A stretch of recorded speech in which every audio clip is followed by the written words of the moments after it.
এতটা করতে টাকা বালি কোথায়? কয় রাস্তায় দাঁড়াইতাম, ট্রাকের সাথে একটু মুসাফা টুসাফা করতাম, এইভাবে যে কোনো একটা সেল একটা ব্যবস্থা। তুমি ওদিকে হাত দিও না, দাও এই পাশ কত সুন্দর। আল্লাহ কয় পাশায় সালাবান, ধুলাই হবে শয়তান। তোর সুদিয়া টাকা, তোর ঘুষিয়া টাকা, তোর হারাম টাকা দিয়ে আমার কাবা ঘরে গিলাম দিছিস।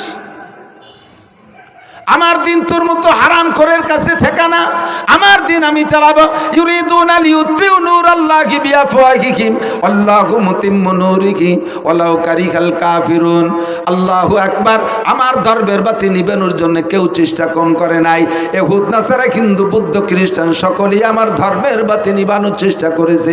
চেরাগে রাখে জাদবার ফরুজাত কাছে কাস্তাব জানাদের শেষ বসুজাত।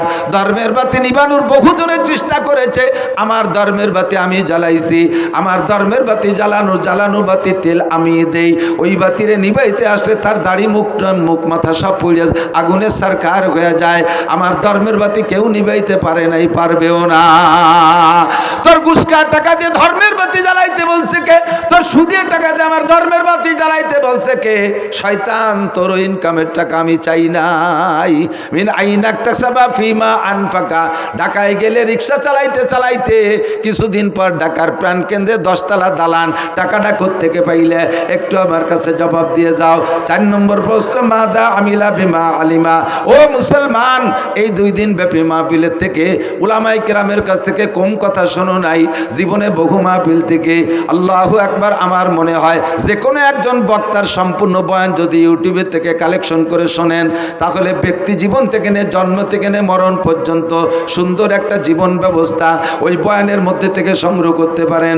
আমি যত বয়ান করি আমার একটা খেয়াল রাখি যে এক জায়গায় একই কথা বারবার বললে মানুষে চর্বিত চর্বণ মনে করবে। তবে সেই বইতে যে আসল কথাগুলো বলবো না তা না, একেবারে বিবাহ শাদী থেকে নিয়ে মরণ পর্যন্ত ধারাবাহিক মানব জীবনে যেখানে যা লাগবে সব কথাগুলো আল্লাহর রহমতে বলা আছে। ইউটিউবের ভিতরে শুনবেন, দেখবেন। আদর্শ মুসলিম পরিবার সদস্য হুজুরের লেখা একটা বই আছে, বইয়ের মধ্যে যা আছে আমার বয়ানের মধ্যে হুবহু তাই আছে। ব্যক্তি জীবন কিভাবে চলবেন, রাজনীতি কিভাবে করবেন, খেত খামার কিভাবে করবেন, জেনারেল পড়াশোনা কিভাবে করবেন, বিবাহ শাদী কিভাবে করবেন, দাম্পত্য জীবন কিভাবে কাটাইবেন, নামাজ কেমন করে পড়বেন, নামাজের মধ্যে কঠিন টুকিটাকি মাসালা আছে, এগুলো নষ্ট হওয়ার কারণে কি সমস্যা, রোজা কিভাবে রাখবেন, হজের মশালাগুলো সব বলা আছে। এই বয়ানগুলো আপনারা বয়ান মাঠ থেকে শুনেছেন। আল্লাহ পাক জিজ্ঞেস করবেন, মাদা আমিলা বিমা আলিমা। এতদিন পর্যন্ত যা শুনেছ এরপর আমল কতটুকু করছো বান্দা, একটু বলে যাও। জবাব দিতেই হবে, জবাব না দিয়ে সামনে বাড়া যাবে না। যা বলতে চাইছি, আমার আপনার জিন্দেগিতে যত ইবাদত বন্দেগি করি না কেন, আউয়ালু মা ইউহাসাবু বিহিল আবদু ইয়াউমাল কিয়ামাতিস সালাহ। হাসরের মাঠে সর্বপ্রথম জিজ্ঞাসা হবে নামাজ। একটু জোরে বলেন কি? সবাই বলছেন কি? নামাজ কি? নামাজ সম্পর্কে জিজ্ঞাসিত হব। বলেন, নামাজ সম্পর্কে জিজ্ঞাসিত। বলছেন তো সবাই বলছেন তো? ওমালাইনিল্লাল বালাগ, অশেষ, আমার দায়িত্ব খালাস। কিয়ামতের ময়দানে আপনাকে আল্লাহ জিজ্ঞেস করবে, নামাজ পড়িস নাই কেন? আপনি বলে, আল্লাহ আমরা কত ভালো মানুষ তুমি জানো না? এই হুজুরকে ডাকিয়ে নিয়েছি মোটা টাকা দিয়ে, এত বড় হুজুর, আল্লাহ মাতু দাঁড় কুমকুমাতু নারকেলা গাছের থোড়, হাওড়ার ব্রিজ, তাল গাছের গোড়া, বাজারে মোড়া, রইসু শায়াতিন, আন্তর্জাতিক গতি সম্পন্ন, কত তাই দিয়ে পোস্টার ভরি ফেলাইছে।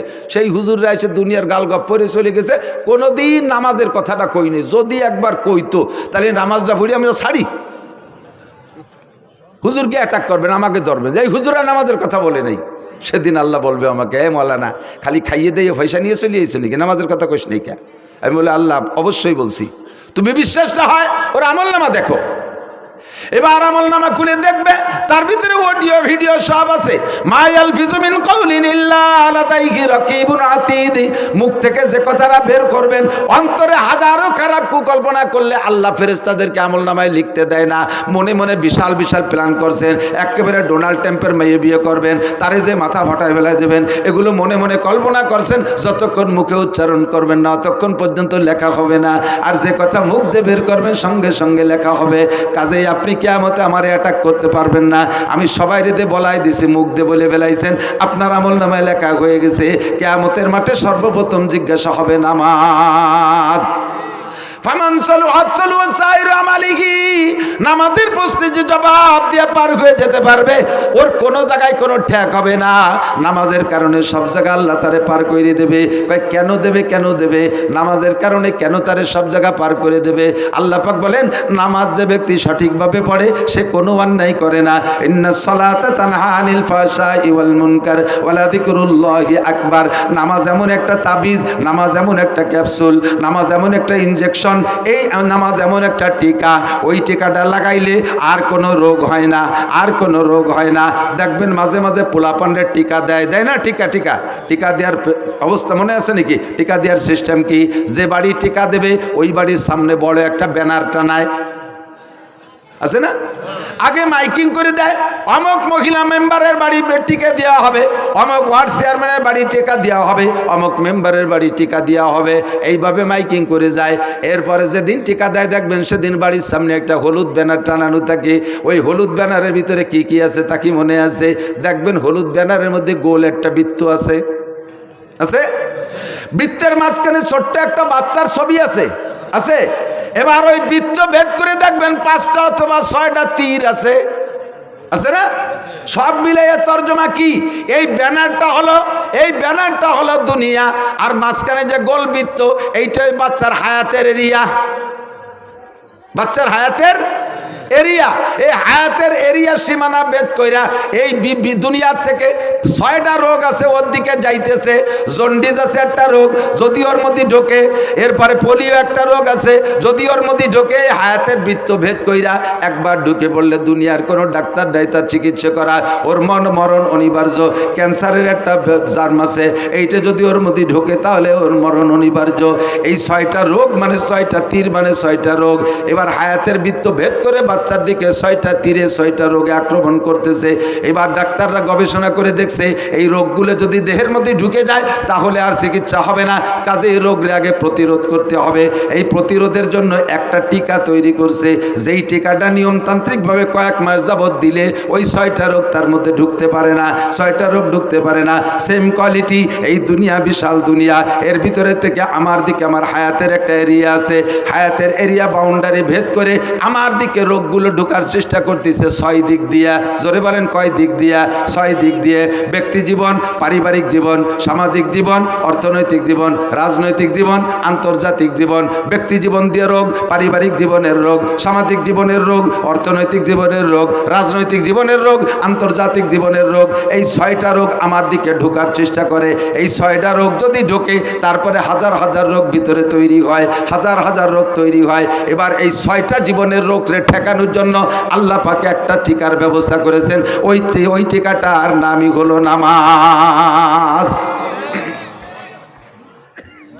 আল্লাহ বলেন, আকিমিস সালাতা তারাফাইন নাহারি ওয়া যুলাফাম মিনাল লাইল ইন্নাল হাসানাতি ইউযহিবনাস সাইয়্যাত যালিকা যিকরা লিয-যাকিরিন। উতলু মা উহিয়া ইলাইকা মিনাল কিতাব ওয়া আকিমিস সালাহ ইন্নাস সালাতা তানহা আনিল ফাহশাই ওয়াল মুনকার ওয়ালা যিকরুল্লাহি আকবার। আল্লাহর কসম, আল্লাহর কসম, তার 99 নামের কসম, তার ইসমে জাতের কসম দিয়ে বলি, যদি কোনো ব্যক্তি সঠিকভাবে নামাজ পড়ে, অরিজিনালি কোনো ব্যক্তি যদি নিয়মতান্ত্রিকভাবে নামাজ পড়ে, ওই নামাজি ব্যক্তিকে নামাজে তারে ঘুষের থেকে ফিরাইতে বাধ্য হয়, সুদের থেকে ফিরায় তারে, জিনার থেকে ফিরায় তাকে, মদের থেকে ফিরায় তাকে, গাজার থেকে ফিরায় তাকে, বেপর্দার থেকে ফিরায়, আইলঠেলার থেকে ফিরায়, জালদলির থেকে ফিরায়, মিথ্যা সাক্ষী থেকে ফিরায়, মিথ্যা মামলা থেকে ফিরায়, মাপে কম দেওয়ার থেকে ফিরায়, মাপে বেশি আনার থেকে ফিরায়, মালে ভেজাল দেওয়ার থেকে ফিরায়, ফরমালিন মিশনের থেকে ফিরায়, দুধে পানির দিকে দেওয়ার থেকে ফিরায়, আরে মুখের গুনার থেকে ফিরায়, অকথ্য ভাষায় গালাগালি করতে দেয় না, কুদৃষ্টির থেকে ফিরায়, কান্দে খারাপ জায়গা থেকে ফিরায়, হাতরে খারাপ জায়গা থেকে ফিরায়, শরম রাগে অবৈধ জায়গা থেকে ফিরায়, পা দুটোকে হারাম জায়গা যাওয়ার থেকে ফিরায়। যত অন্যায় আছে সমস্ত অন্যায় থেকে এই ফিরানোর মাত্র একটা তাবিজের নাম হলো নামাজ। এই নামাজ হলো ফরজ নামাজ। একটু জোরে বলেন কি নামাজ? এক ওয়াক্ত ফজরের 2 রাকাত ফরজ নামাজের দাম, ফজরের 2 রাকাত ফরজ নামাজের দাম কত? সারা জীবন 60 বছর নফল নামাজ আর নফল রোজা না। যদি কেউ আল্লাহ 60 লক্ষ বছর হায়াত দেয়, 60 লক্ষ বছর নফল নামাজ আর নফল রোজা রাখলে যেই নাকি ফজরের 2 রাকাত নামাজের দাম তার চাইতে বেশি। এবার আমি ওখান থেকে মশালা বের করছি, এদিক তাকান। একটা মশালার দাম 60 বছর নফল নামাজ ও রোজার চাইতে বেশি। কেন? কারণ নফল তো সারা জীবনের নফলের দাম ফরজের সমান হবে না। আবার বহু মুসলমান আছে যাদের একটা মশালা না জানা থাকার কারণে, ছোট্ট পিন সাইজের একটা মশালা না জানা থাকার কারণে জিন্দেগির বহুত ফরজ নামাজ নষ্ট হয়ে গেছে। আমার দিক জিন্দেগির বহুত ফরজ নামাজ নষ্ট হয়ে গেছে। ভেরি ভেরি ইম্পর্টেন্ট একটা মশালা আপনাদের জন্য আমি সংগ্রহ করছি। এই মশালাটার দাম আপনি নিজেই জবাব দেবেন।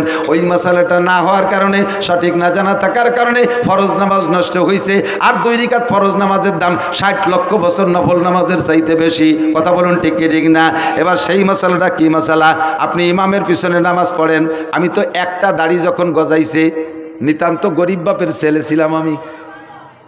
এখনো পর্যন্ত আমার আব্বার রেখে যাওয়া যা আছে তার থেকে 1 ইঞ্চি জমিও আমি ভাগে পাইনি। আব্বার ইনকাম থেকে আমি একখান ভাঙ্গা টিন, একখান ফুটো থালও ভাগে পাইনি। ছোট্ট একটা সংসারের আমরা সন্তান ছিলাম। আমার আব্বা গরিব মানুষ, কৃষক ছিলেন। যা কামাই করছেন কোনো মতে আমাদের খাওয়াই বাঁচাইছে। সোনের একটা ঘর ছিল আমাদের, 2-5 শতাংশ জমির উপরে বাড়ি। ছোট 2 ভাইরে বাড়ি ঘরটর যা ছিল সব দিয়ে টিয়ে আলাদা বাড়ি করছি, জায়গা কিনে। আমরা বড় 2 ভাই, বাপের কিছু পাইনি। বাপের 1 বস্তা দোয়া পাইছি। ছাত্র বয়সে আব্বা টাকা দিতে পারতেন না, এসে গেলে একটু বলা লাগে। বহুত ছাত্ররা আছে তারা অভাবের কারণে পড়া বাদ দিয়ে চলে যায়। আমি এটা আদৌ বিশ্বাস করি না। আমার আব্বা আমাকে 11-12 বছর মাদ্রাসায় পড়ছি, যা 2-1 পয়সা দিতে পারতেন কষ্ট করে, সম্পূর্ণ 12 বছরের টাকা একত্রিত করলে 100 টাকা হবে না। বিশ্বাস করতে পারবেন না। তাহলে কিভাবে পড়ছি, কিভাবে যে পড়ছি না আমিও জানি না। যখন একটা দাড়ি গজাইছে তখন আমি সাবালেগ হয়েছি, এইটা বুঝাইয়া এই দাড়িটা দেখাইয়া মসজিদের ইমামতি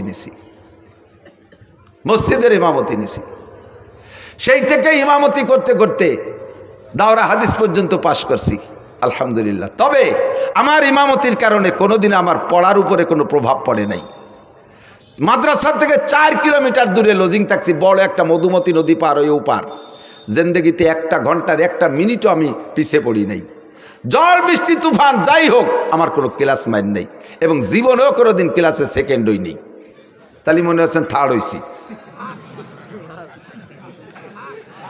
গহরডাঙ্গা বোর্ডে টাইটেলের বছর আমি ফার্স্ট স্টার্ট করেছি। অনেকে এগুলো ক্রেডিট বললে কিছু মনে করতে পারেন। একটা জিনিস বোঝানোর জন্য বলছি, জাস্ট এই কথাটাই বোঝানোর জন্য যে অভাবের কারণে লেখাপড়া ঠেকে থাকে না।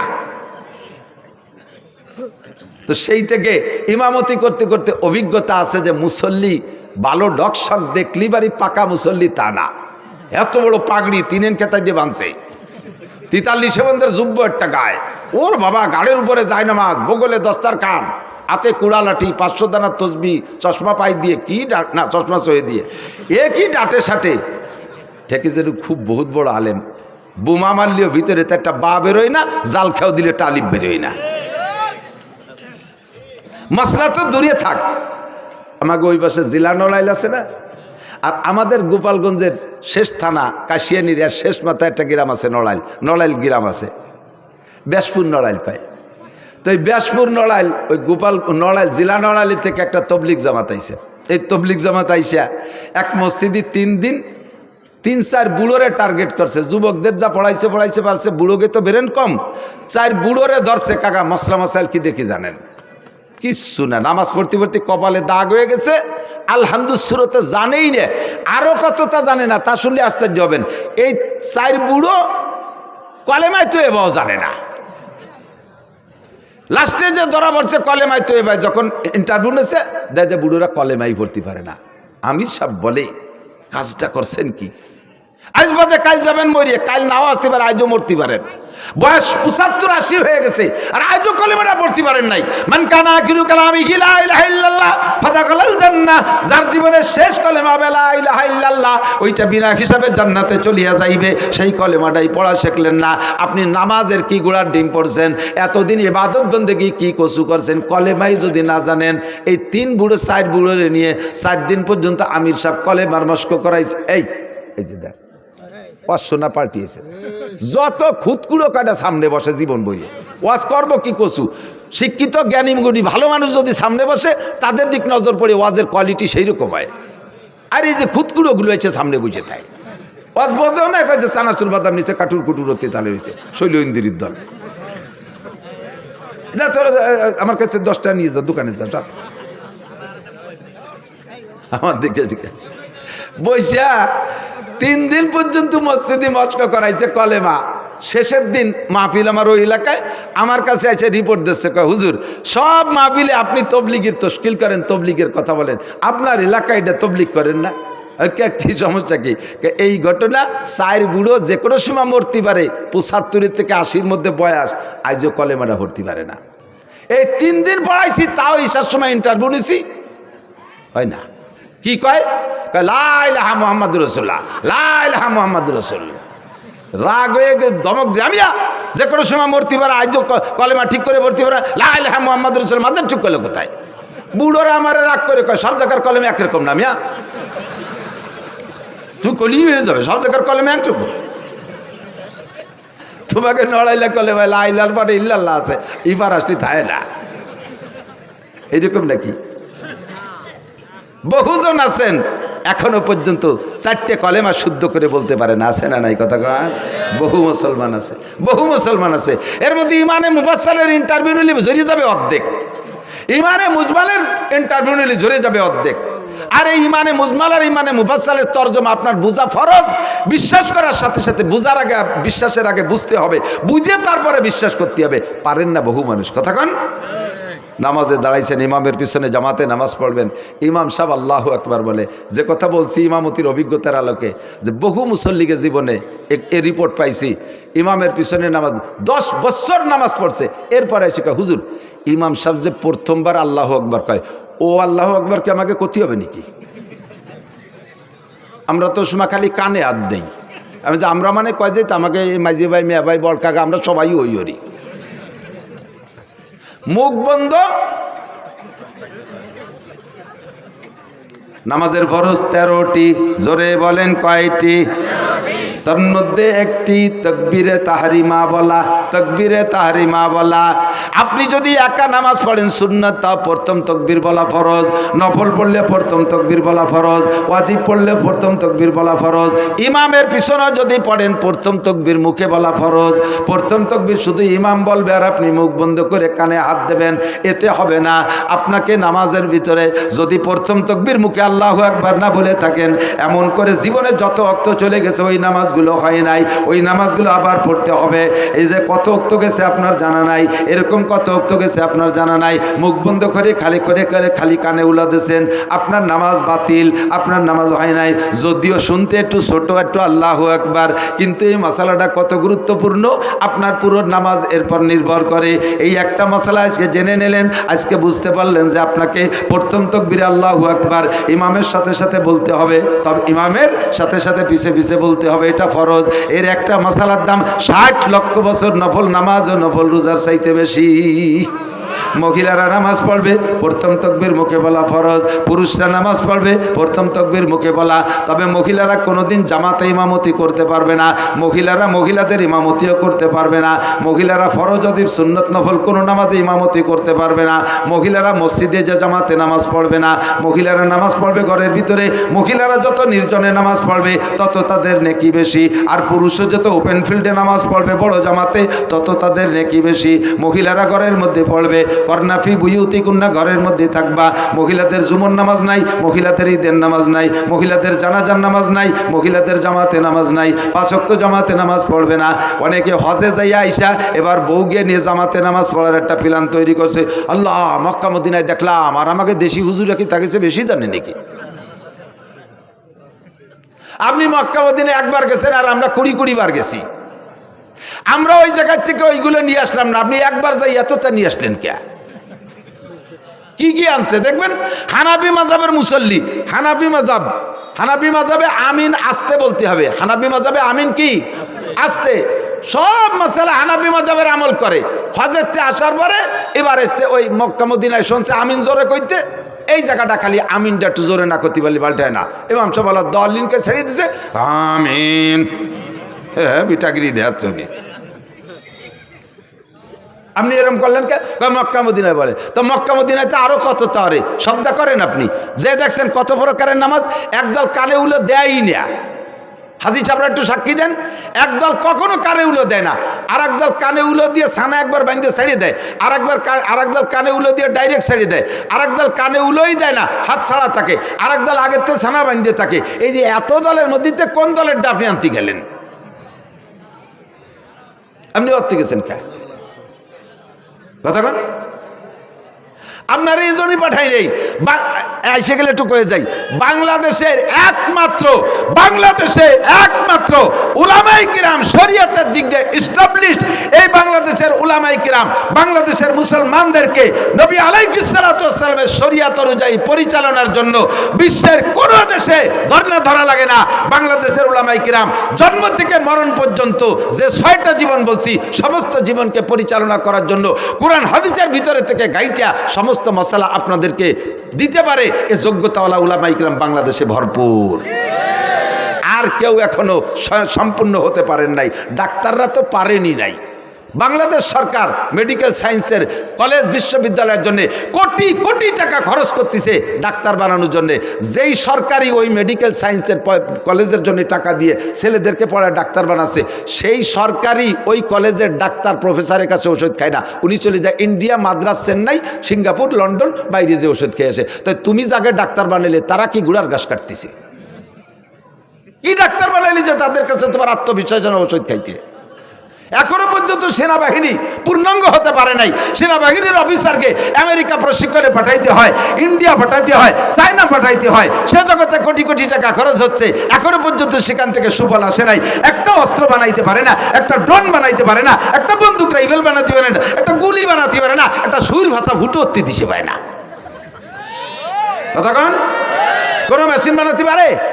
আল্লাহর রহমতে বাংলাদেশের উলামায়ে কেরাম শরিয়াতের এ টু জেড তৈরি করতে পারে। এর জন্য বিদেশে মক্কা মদিনায় যাওয়া লাগবে না। নিজেরা পারেন না বলে মনে হচ্ছে হুজুররা পারে না, তাই মনে হয় না। আলমাবিয়া কিছু আল্লাহ নাফসি, আমি মাঝে মাঝে কই না তামাশা হয়ে একেবারে সচক্ষে দেখছি। যাইতেছি আমি চট্টগ্রাম, ঢাকার থেকে ফ্লাইটে যাব, এয়ারপোর্টে ঢুকছি, দেখি যে বাংলাদেশি টাইগাররা বিদেশে যাচ্ছে। টাইগার ক্রিকেটের টাইগার, এই বুকি পতাকা, পিঠি পতাকা, মাথায় পতাকা, ক্যাপে পতাকা, প্যান্টে পতাকা, জাঙ্গি পতাকা, ব্যাগে পতাকা, সব জায়গা পতাকা আর পতাকা।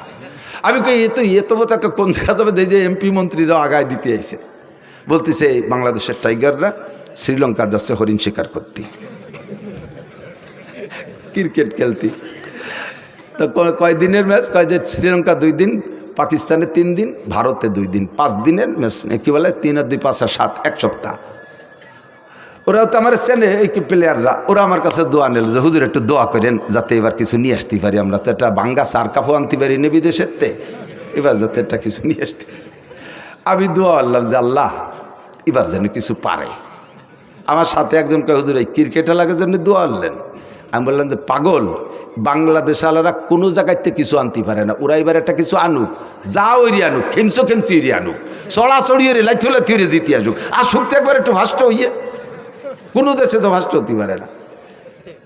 পরে 1 সপ্তাহ চলে যাওয়ার গেল, 10 দিন চলে যায়, 12, 13, 15 দিন চলে যায়, খবর টবর পাই না। এবার এই ক্রিকেট দেওয়া পার্টিতে জিজ্ঞেস করলাম যে এই যে অমুক তারিখে যে একটা টিম গেল বিদেশে হরিণ শিকার করতে টাইগাররা, এরা আসলো কবে, কী দিয়ে কী রেসে, তা তো খবর টবর পাই না। ওই যে সব জায়গাতে ঠকিয়ে গেছে, পরে মনে হয় এদের ব্যানে টেনে চলিয়ে আইসে, জনিটের ভাইনি। আমার বাংলাদেশের হাফেজরা কোন দেশের থেকে ঠগিয়ে আসে না, কথা বলেন ঠিক ঠিক না? সারা পৃথিবীর যত মুহাদ্দিস আছে তার ভিতরে 1 নম্বর মুহাদ্দিস আমাদের বাংলাদেশে মাওলানা আব্দুল মালিক সাহেব, বাইতুল মুকাররমের খতিব সাহেব। কাজেই আপনি একা একাও যাইতে আমিনটা জোরে ঠেলিয়ে আনতে গেছেন কে? আমিন জোরে হবে না, আসতে হবে বাইতুল মুকাররমের খতিব সাহেবের কাছে শুনিয়ে আসেন দাঁড়িয়ার মাঠের প্রধান মুফতির কাছে, জান ভাঙ্গা ঈদগাহ মাদ্রাসার মুফতি সাহেবের কাছে, আমরা সব ফতোয়া দিয়ে দেব। কোনোতে আল্লাহর রহমতে অধিক যা লাগবে না, কথা কন। এবার তাকবীরে তাহরিমা আমিন বলা, এটা বলবে, আসতে বলবেন। আল্লাহ আমাদের হানাফি মাযহাবের মাসালা কি বলা হয়, সব মাসালাই তাকবীরে তাহরিমা বলা। এদিকে একটু আরেকটা খেয়াল করেন, তাহলে তাকবীরে তাহরিমা বলা আজকে থেকে যাদের জানা ছিল না তারা জেনে নিয়েছেন না, তাদের জিন্দেগির 80 লক্ষ 60 লক্ষ বছর হায়াত পর্যন্ত যদি হায়াত পান আর নফল ইবাদত করেন, তার চাইতে আপনার একটা মশালার দাম বেশি হয়ে গেছে। মাহফিলটা খুব ভরপুর কামিয়াব হয়ে গেছে। এর সাথে ছোট্ট আর একটা মশলা পেঁচাই গেছে, একটু না কয়ে তো জাতিবাতি চিনা। আপনার অনুমতি দিলে বলবো? এই তকবিরে তাহরিমা ইমামের পিছনে বলবেন, বলার সিস্টেম কি আবার তা সে জায়গা ছোট্ট একটু চিকুন একটা মশলা আছে, বলবো? সেই মশালাটা হলো ইমাম সাহেব আল্লাহু আকবার বলবে, তো ইমামের যদি সুর বেশি হয়, সুর আলা ইমামরা একটু টাইনিয়ে সুর দিয়ে আল্লাহু আকবার সুর দিতে যে খানিকটা নি ফেলে। আবার জামাত যদি বড় হয় তাহলে পিছন পর্যন্ত তকবির পৌঁছতে হবে, যেন একটু টাইনিয়ে কয় আল্লাহু আকবার। তো ইমাম আল্লাহ কয় আরে টানতেছে, আপনি মনে হচ্ছে অনুমতি আপনি শটে মারিয়ে দিয়েছেন আল্লাহু আকবার।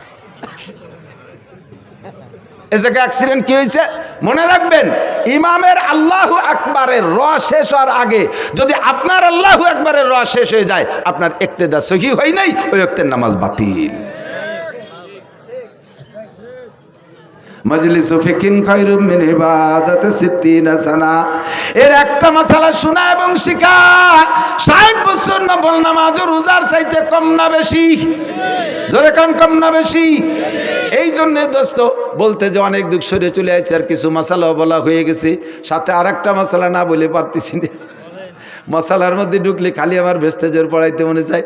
ওলামায়ে কেরামের কাছে চর্বিতে চর্বণ মনে হচ্ছে। আমি অনুরোধ করবো আইম্মায়ে মাসাজিদ যারা আছেন, মসজিদের ইমাম যারা আছেন, জুমার দিনে আপনি লম্বা লম্বা কিস্সা কাহিনীর বয়ান বাদ দিয়ে 2 পদ্ধতিতে বয়ান করতে পারেন। জীবনে কোনো দিন আপনার বয়ান ফুরোবে না, জীবনেও কোনো দিন বয়ান ফুরোবে না। এক পদ্ধতি হলো কোরআন শরীফের তর্জমা, ধারাবাহিক এক দার্সের তর্জমা। তফসির ভালো করতে যদি নাও পারেন, কমপক্ষে সহিভাবে তিলাওয়াতটার তর্জমাটা মুখস্থ সে শিখে মসজিদে যে জুমার দিন কোরআন শরীফ দেখে দেখে এক দার্সে সূরা ফাতিহা থেকে নিয়ে আপনি তিলাওয়াত করবেন আর তর্জমা করবেন, দেখবেন মানুষ অত্যন্ত তৃপ্তি সহকারে শুনবে। কমপক্ষে আল্লাহর বান্দারা একটু আইডিয়া নেবে, আরে আলহামদুলিল্লাহর মধ্যে কি পড়ি, এ কি ভূতির মন্ত্র না কি পড়ি, এর তর্জমা কি বুঝতে পারলে তিলাওয়াতের যদি তর্জমা বোঝা যায় তাহলে পড়েও মজা লাগে। কতক্ষণ পড়তেও মজা লাগে। আপনি যখন সূরা ফাতিহা পড়বেন আলহামদুলিল্লাহি রাব্বিল আলামিন, এইটা কি পড়লেন তর্জমা জানেন না, টপাটপ করে পড়ে গেছেন। যদি আপনি বোঝেন যে আপনি কি বলছেন, আলহামদুলিল্লাহি রাব্বিল আলামিন, সমস্ত প্রশংসা আল্লাহর জন্য যিনি রব্বুল আলামিন, সারা জগতের প্রতিপালক। আপনি যখন সূরা ফাতিহার এই আয়াত পড়বেন, তর্জমাটা আপনার মাথার মধ্যে চলে আসবে, মনের মধ্যে একটা মজা পাবেন। কারণ আল্লাহ আপনার সামনে, আপনি আল্লাহকে বলতেছেন আল্লাহ তুমি রব্বুল আলামিন, সমস্ত প্রশংসা তোমার জন্য। এই কথা বলে ছেড়ে দেওয়ার পরে আল্লাহ আপনার সঙ্গে সঙ্গে একটা জবাব দিয়ে দেয়। আল্লাহ একটা জবাব দিয়ে দেয় কে হামিদানি আব্দি। আল্লাহ যে কি খুশি হয়, কে হামিদানি আব্দি, আমার বান্দা আমার প্রশংসা করছে। আল্লাহ জবাবটা দেয়, আল্লাহ জবাবটা দেয়। আলহামদুলিল্লাহর প্রথম আয়াত ছেড়ে দেওয়ার পরে এই জবাব দেয়। এরপরে বলবেন আর রহমানির রহিম, ও আল্লাহ তুমি রহমান এবং তুমি রহিম, পরম করুণাময় মেহেরবান দয়ালু দাতা তুমি আল্লাহ। বলার সঙ্গে সঙ্গে আল্লাহ পাক বলেন আসনা আলাইয়া আব্দি, ওয়েলকাম, থ্যাংক ইউ, আমার বান্দা আমার প্রশংসা করেছে, যথোপযুক্ত প্রশংসা করেছে। আর রহমানির রহিম বলার পরে আল্লাহ জবটা কিন্তু দেয় মালিক ইয়াউমিদ্দিন, বলার পরে আল্লাহ কয় সাদাকা আব্দি, থ্যাংক ইউ বান্দা, সত্য কথা বলেছ। মালিক ইয়াউমিদ্দিনের মানে আপনি বুঝে নেন বিচার দিনের মালিককে, বিচার দিনের মালিক তুমি আল্লাহ, মালিক ইয়াউমিদ্দিন। এরপরে বলছেন এ কথার পরে আল্লাহ কয় সাদাকা আব্দি, বান্দা সত্য কথা বলেছিস।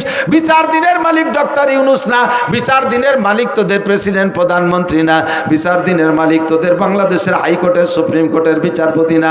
আরে বিচার দিনের মালিক জোরে বলেন কে? মালিক ইয়াউমিদ্দিনের মধ্যে তাই বলছেন, কথা কি মনে থাকবে? এরপরে বলছেন ইয়াকা নাবুদু ওয়া ইয়াকা নাস্তাইন, আল্লাহ ইবাদত তোমারই করি, ইয়াকা নাবুদু তোমারই ইবাদত করি, ওয়া ইয়াকা নাস্তাইন সাহায্য চাইলে তোমারই কাছে চাই। জোরে বলেন সাহায্য কার কাছে? দুনিয়ার কোনো রাজা বাদশার কাছে চাই না, কোনো কোটিপতি শিল্পপতি রাষ্ট্রপতি ভগ্নিপতির কাছে আমরা সাহায্য চাই না। নাস্তাইন আল্লাহ তোমার কাছে সাহায্য চাই। এই আয়াতটার মধ্যে 2টা অংশ লক্ষ্য করেছেন নাকি? একটা হলো ইয়াকা নাবুদু তোমার ইবাদত করি, আর একটা হলো ইয়াকা নাস্তাইন আমরা সাহায্য চাই। আয়াতটার ভিতরে 2টা অংশে আল্লাহকে হাজা বাইনি ওয়া বাইনা আব্দি, এই আয়াতটার মধ্যে 2 ভাগ হয়ে গেছে, অর্ধেক আমার আর অর্ধেক বান্দার। ইয়াকা নাবুদু আল্লাহর, নাস্তাইন সাহায্য চাই আমার জন্য। আল্লাহকে এই আয়াতটা 2 ভাগ হয়ে গেছে, অর্ধেক আমার আর অর্ধেক আমার বান্দার। ওয়ালি আব্দি মা সালা, কাজে আমি জবাব দিলাম আমার বান্দা যা চাইতেছে সাহায্য সব আমি তারে দিয়ে দিলাম। এরপরে কি সাহায্য চাইবেন, একটু সাহায্যের নাম কন। সাহায্য কি চাইছেন? আপনি বলছেন ইহদিনাস সিরাতাল মুস্তাকিম। আল্লাহ বাংলাদেশে দলের অভাব নাই। আমলিগ, বিএনপি, জামাত, জাতীয় পার্টি, ৮৮ চন্দ্রবড়া, মানিকগঞ্জ, সুরেশ্বর, ভোজেশ্বর, ইনায়তপুর, বাহাদুরপুর, শরীয়তপুর, মাদারীপুর, ফরিদপুর, তবলিগ, সরমুনাই, এতাতি, ওয়াজাতি, হিজবুত তাওহীদ, কাদিয়ানি। এরপরে হয়েছে এবার আবাল সরকারে ফাউল সরকার। আমার একটা ফাউল সরকার, কথা কন না কেন? এ আবাল সরকার বাউল না ফাউল? বাউল না ফাউল? ওরা যারা ফাউল না করবে সেও ফাউল। জাহেল, মূর্খ, কত বড় বিয়াদব। আল্লাহরে কয় কি? আল্লাহ কি মুখ দিয়ে কথা কয় না পাছাই দিয়ে কথা কয়? সাড়ে শয়তান, তুই যাইস আল্লাহর সাথে, সে দেখা হবে কোন জাত দিয়ে কথা কয় তোরে, দেখিস। আর আমার সামনে পড়লি তো হাসরের মাঠে ওর সাথে বাড়ি লেগে যাবে। এখনই যদি ওরা পাই, ওর কিছু হলি একটা আমি করবো, তাই আমার জীবন থাকুক আর না থাকুক। কথা বলেন? রেডি? রেডি? কোনো বাউল ফাউল চুল আলার কোনো খানা ভাঙ্গার মাঠে হবে না। ভাঙ্গার জনগণ মর্দে মুজাহিদ। ইয়্যাকা না'বুদু ওয়া ইয়্যাকা নাস্তাইন ইহদিনাস সিরাতাল মুস্তাকিম। আল্লাহ এত দলের মধ্যে কোন দল যে সঠিক তাই তো বুঝে পারতেছি না। আল্লাহ যে আসে সেই সুন্দর করে বুঝায় কি আমরা সঠিক, আমরা তো বুঝে উঠতে পারতেছি না। দলের তো অভাব নাই। আল্লাহ কোন দল গ্রহণ করব? কাজে ইহদিনাস সিরাতাল মুস্তাকিম, তুমি তো জানো সঠিক দল কোনটা, ওই সঠিক দলের অন্তর্ভুক্ত আমাকে বানাইয়া দাও। আল্লাহ তোমার কাছে অনুরোধ, আমি তোমার কুদরতি কদমে পড়ে দোয়া করি, আল্লাহ গায়রিল মাগদুবি আলাইহিম ওয়ালাদ-দাল্লিন, সঠিক দল তো চিনেই দিবা, সঠিক পথে চালাবা। তবে গায়রিল মাগদুবি আলাইহিম মানে ইহুদি, আর দাল্লিন মানে নাসারা, এই ইহুদার নাসারাদের পথে আমারে চালাইও না। এ কথা বলার পরে, এই আয়াতগুলো বলার পরে আল্লাহ কয় ফালি ওয়ালি আবদি মা সাআলা ওয়ালি আবদি মা সাআলা, ও বান্দা তুমি যা যা চাইলে সব তোমারে দিয়ে দিলাম। একটু এই জায়গাটা কথা বলে যাই, খেয়াল করেন, খেয়াল করতেছেন? আপনি একটা আয়াত সূরা ফাতিহাতে পড়বেন, আর পরে আল্লাহ একটা জবাব দেয়, তাহলে আয়াতটা পড়ে আল্লাহরে জবাব দেওয়ার সুযোগ দিতে হবে না? আপনি বলি চলে গেছেন আলহামদুলিল্লাহ, হঠাৎ দাল্লিন, কোন ভাগে কি দেখে হঠাৎ দাল্লিন? আল্লাহকে কি কি চালিত আমার তো দিয়ারই সুযোগ দিলি না।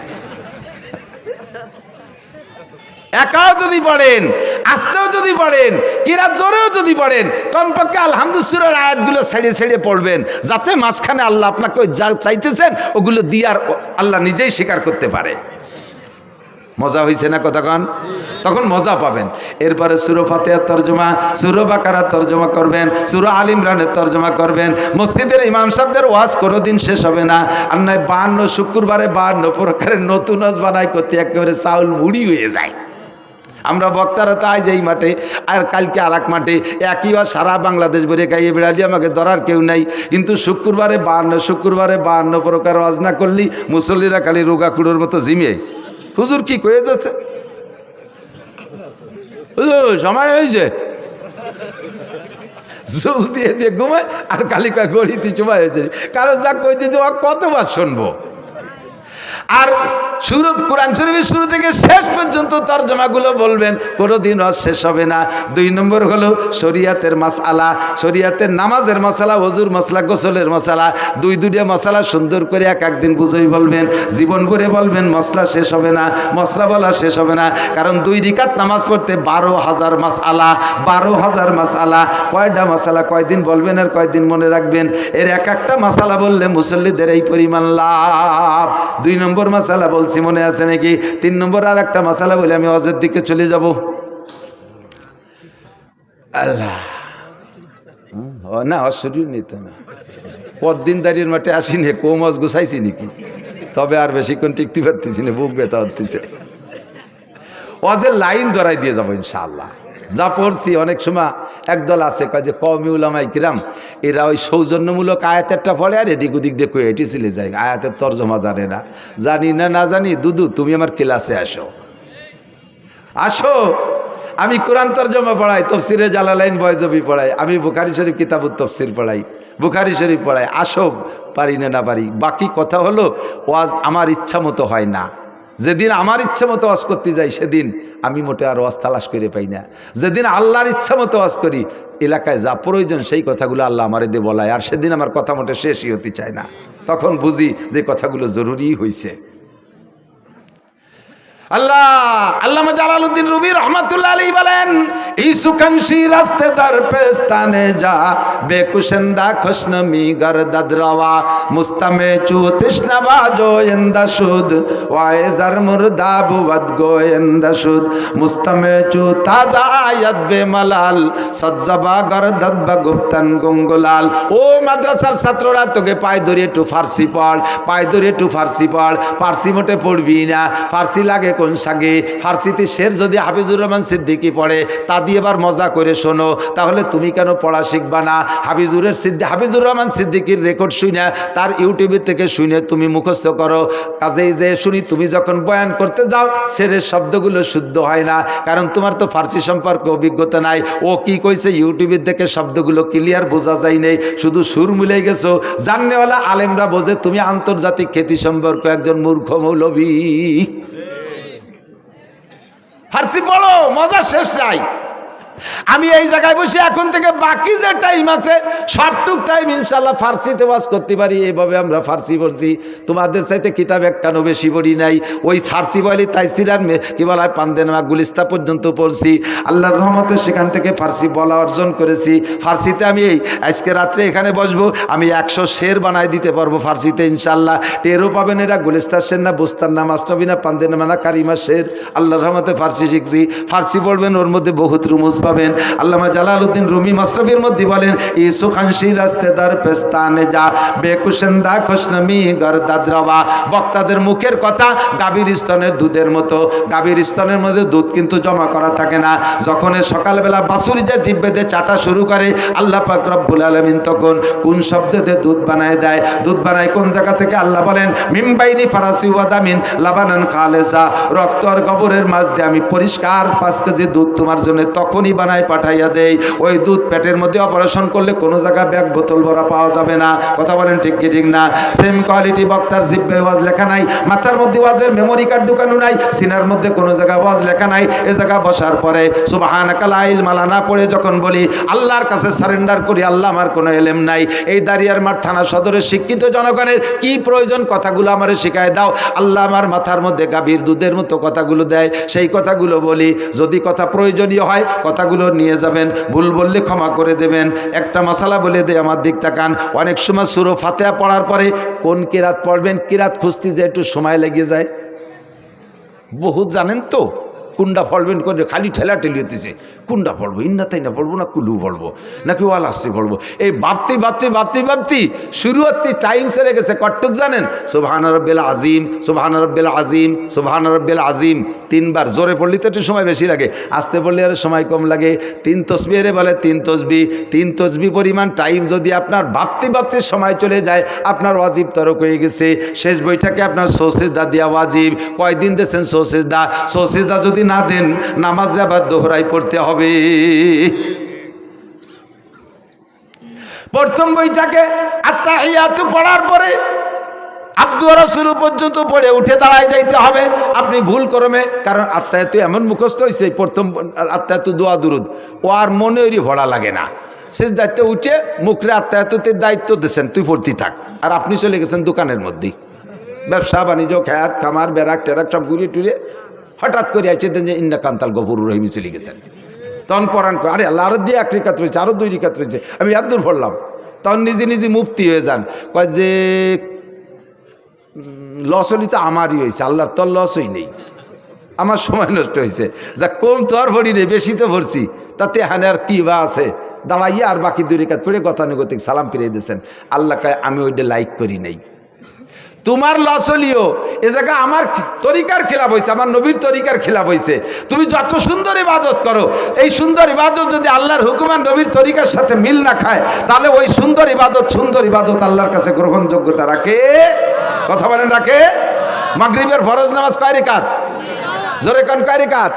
3 রিকাত। আজকে সময় আছে, ভালো আলেম আপনি, লেখাপড়া জানেন, কোরআন শরীফ জানেন, সময় আছে, নিরিবিলি আছে, মনটা ভালো।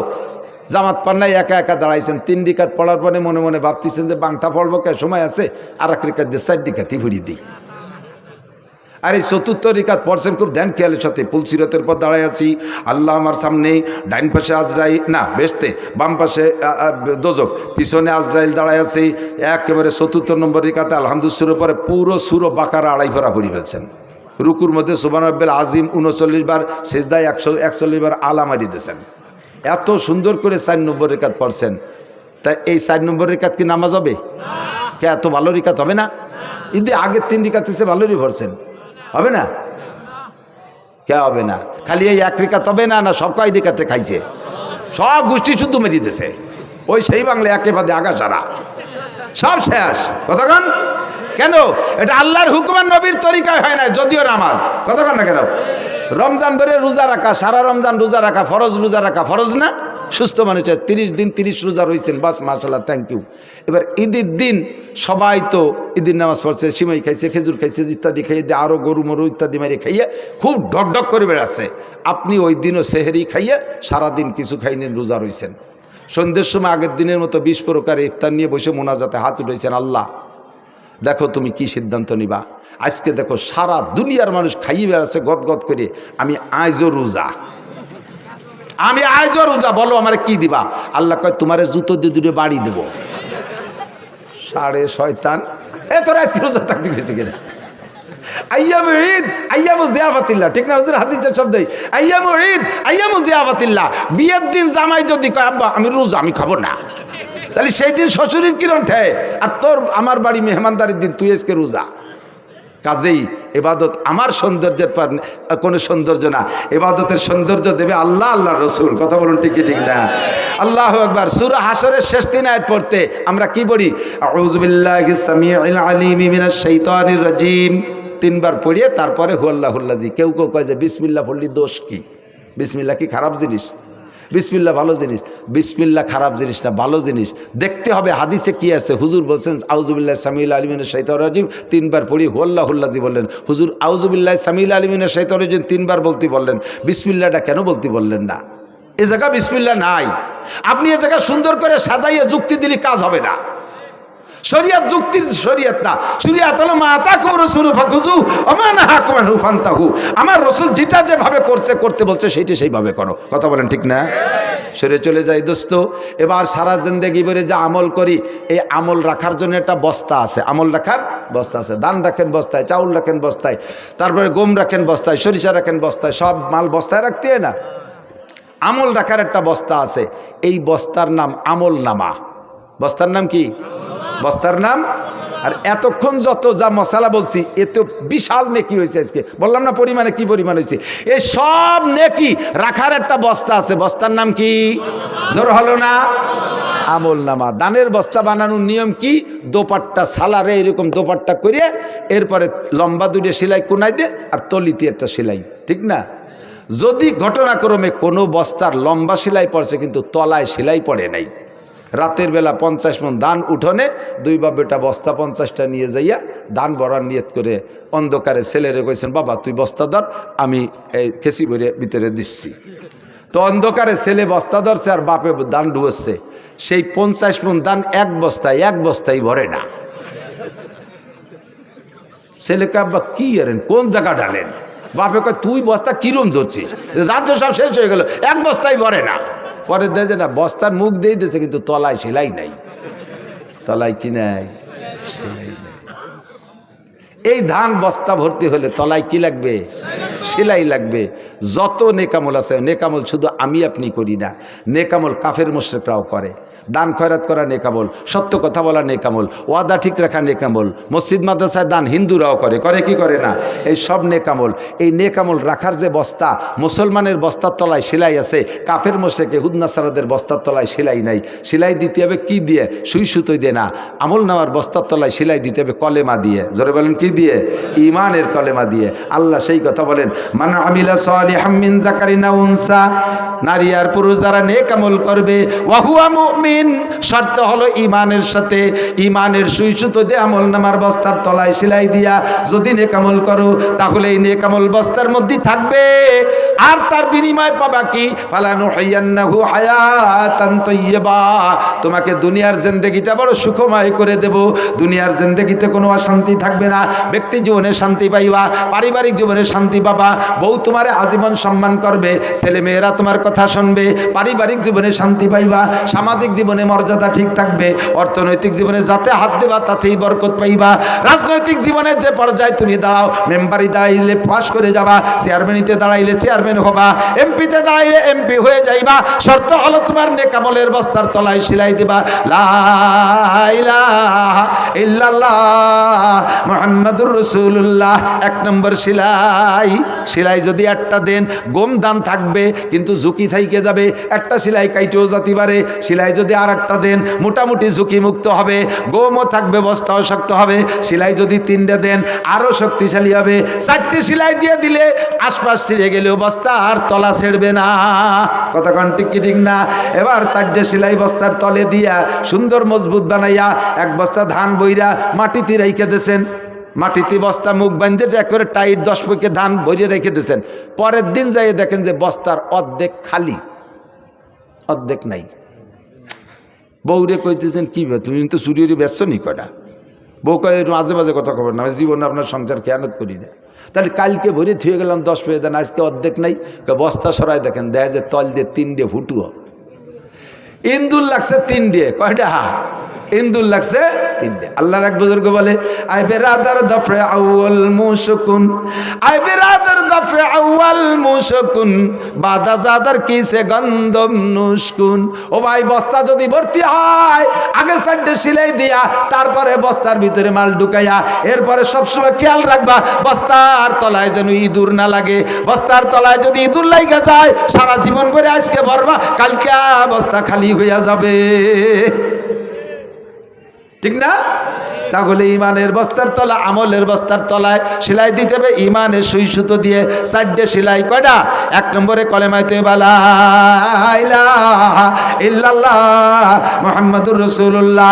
1 নম্বর সেলাই। একটু ঝুঁকি থেকে যায়, ছিঁড়ে যাইতে পারে, কারণ ইমান ধরে রাখা বর্তমানে হাতে কয়লার আগুন রাখার চাইতে কঠিন। কথা বলুন ঠিক কি ঠিক না? এই জন্য 2 নম্বর সেলাই কলেমায়ে শাহাদাত, আশহাদু আল্লা ইলাহা ইল্লাল্লাহ ওয়া আশহাদু আন্না মুহাম্মাদান আবদুহু ওয়া রাসূলুহু। 2 নম্বর সেলাই। বাস মোটামুটি শক্ত, এরপরে হাত দুটো সেলাই দিয়েই দেই, তলার ঝুঁকিটা সম্পূর্ণ শেষ হয়ে যাক। 3 নম্বর সেলাই ইমানে মুজমাল, আমানতু বিল্লাহি কামা হুয়া বিআসমাইহি ওয়া সিফাতিহি ওয়া কাবিলতু জামিয়া কামিহি ওয়া আরকানিহি। আমি বিশ্বাস করি আল্লাহকে। কেমন বিশ্বাস করো? আমার আল্লাহ যেমন তেমন। আল্লাহর কয়কার হাত আছে আমার জানার দরকার নাই, আল্লাহর দাঁত কত বড় জানার দরকার নাই, আল্লাহর পা কত বড় জানার দরকার নাই। কামা হুয়া, যেমন আল্লাহ তেমনই। আমার সাথে বলেন, যেমন আল্লাহ তেমনই। তার যত নাম আছে বিআসমাইহি, সব নাম বিশ্বাস করি। ও সিফাতিহি, যত গুণ আছে সব তারই জন্য প্রযোজ্য, এটা তার সাথে বিশ্বাস করি। এরপরে কি বললাম? ওয়াকাবিলতু জামিয়া কামিহি ওয়া আরকানিহি, তার সমস্ত আদেশ নিষেধ মানিয়া লইলাম, আদেশগুলো ছাড়বো না। বলেন, আদেশগুলো ছাড়বো না। আবার বলেন, আদেশগুলো ছাড়বো না, নিষেধগুলো করবো না। বলবেন না? বলবেন না? আদেশগুলো ছাড়বো না, নিষেধগুলো করবো না। 3 নম্বর সেলাই ফাইনাল। 4 নম্বর সেলাই হলো ইমানে মুফাসসাল। বলি আমানতু বিল্লাহি ওয়া মালাইকাতিহি ওয়া কুতুবিহি ওয়া রুসুলিহি ওয়াল ইয়াউমিল আখিরি ওয়াল কদরি খাইরিহি ওয়া শাররিহি মিনাল্লাহি তাআলা ওয়াল বাসি বাদাল মাউত। এই 4টে সেলাই দিয়েছেন। এই 4টে সেলাই মজবুত হয়ে গেছে বস্তা। এবার বস্তার তলায় ইঁদুর 3টে। একটা হলো বিলে ইঁদুর, মোটা গেড়ি উঠে, বিলির বড় বড় ইঁদুর, এই বিলেইতি দেখলে ভয় পায়। এই বিলে ইঁদুর। আর এক ইঁদুর আছে ডোয়ার মধ্যে মাটি ঠেলে, ওটা একটু মাঝারি ইঁদুর, এও লাগছে বস্তার পিছনে। 3 নম্বর আর এক প্রকার ইঁদুর আছে, বিছানা পাটি খেতাবালিশ কিতাবাদির মধ্যে দিয়ে ঘোরে, ওরে বুঝাই যায় না ইঁদুর নাকি ছোট শৈল ইঁদুর কয়। ঠিক না? টের পাওয়া যায় না খেতার মধ্যে। আবার পরের দিন দেয় যে ল্যাপের কোনায় দিয়ে 2 কেজি বার হয়ে ফেলাইছে। কতক্ষণ? এই 3 প্রকারের ইঁদুর আমলনামার বস্তার পিছনে লাগে। 1 নম্বর ইঁদুরের নাম শিরিক। 1 নম্বর ইঁদুরের নাম, এটা বিলে ইঁদুর, আকবারুল কাবায়ের। এইটা যদি আপনার আমলনামার বস্তায় পিছনে লাগা থাকে সারা জীবন বস্তা ভরতে পারবেন না। 2 নম্বর ইঁদুরের নাম কুফর। কুফর মানে নেয়ামতের শুকর আদায় না করা। গলা সমান খাইয়ে গ্যাড় গ্যাড় করে বদনাম করতে করে, হ্যাঁ খাইছে কুমিরির মতো খাইছে, ডাল ভালোই নেই, এ শয়তান তা খালি কে। মাদ্রাসার ছাত্ররা নোটাক বাট উস্কুত কথা কবি না, বডিকে লিল্লা বডিকে ফ্রি খাওয়ায়, 4টে পয়সা দাও না, আর উক্তে উক্তে বদনাম। এই মানসি খায়, নালু আলু গরুতি খায়, ভালো খাইতে হলে দে 5,000 টাকা দে, 3 বেলা বিরিয়ানি খাওয়াবো।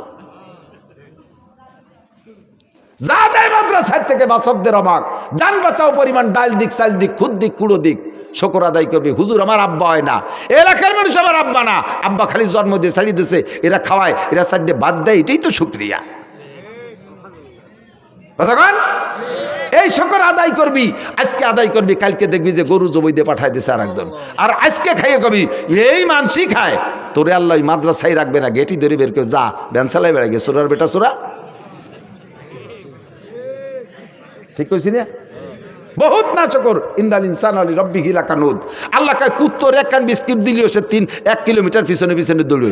এই বাজারে কুত্তো আছে, একটা বাচ্চায় একটা পাউরুটি কিনে দিয়ে দেন, ওই জায়গা আপনি আটা দেওয়ার সাথে সাথে থায় না, ওই শুকর আদায় করতে 1 কিলোমিটার আপনার আগে দেয়। কাকা যান, আসসালামু আলাইকুম, পৌঁছে যান নিরাপদে।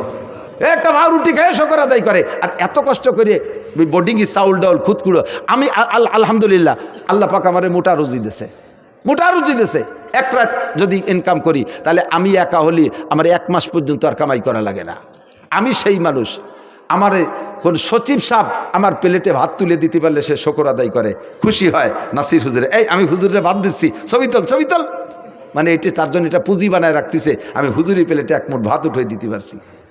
কত ডিসি সাহেব আমার জুতো সোজা করে দিয়েছে, কত এসপি আমার প্লেটে ভাত তুলে দিয়েছে, আমার গাড়িতে করে বাড়ি পর্যন্ত পায়ে হেঁটে আগায় দিয়ে আসছে লাস্টের টুক যাই। এত সম্মান আল্লাহ দিয়েছে।